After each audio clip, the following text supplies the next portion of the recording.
It's 6 p.m. The heavy shelling doesn't usually start till 9, so it's safe to go for a tour of this wrecked and virtually deserted neighborhood. This was one of the first neighborhoods to rise up against President Bashar al-Assad, and for almost 2 years it's been punished. Now 80% of the residents have been driven out. Our guide was 21-year-old Sarah. The few people who remain here are too poor to leave, or, like Sarah, too committed to the anti-regime fight. You're among the 20% who stayed. Why? It's better to live here and die with our, dignity. Better to live here and die with dignity than to go to a refugee camp. Very, very better, and we'll die and we will be proud. At home, most days, there is enough to eat for 3 generations of this family. But only sporadic electricity, and the children haven't been to school for 2 months. Most of the men are stuck here, unable to get through the military checkpoints that ring the neighborhood.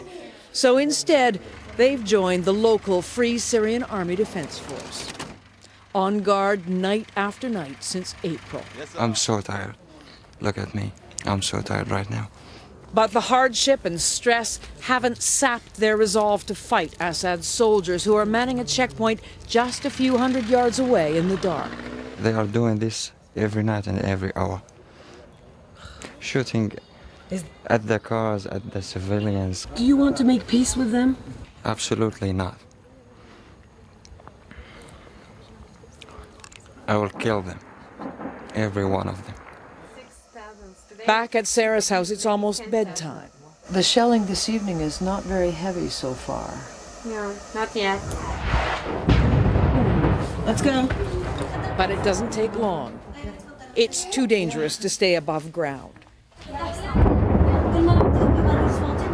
Sarah, wake up. Come on. We pick up our bedding and hurry to the relative safety of the basement. It's very difficult to understand what the Syrian army thinks it can accomplish, firing in the pitch black in a residential area.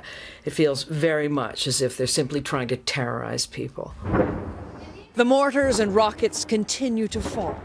Not on us this time, but on other families in suburbs around the capital, every day and every night. Elizabeth Palmer, CBS News, on the outskirts of Damascus.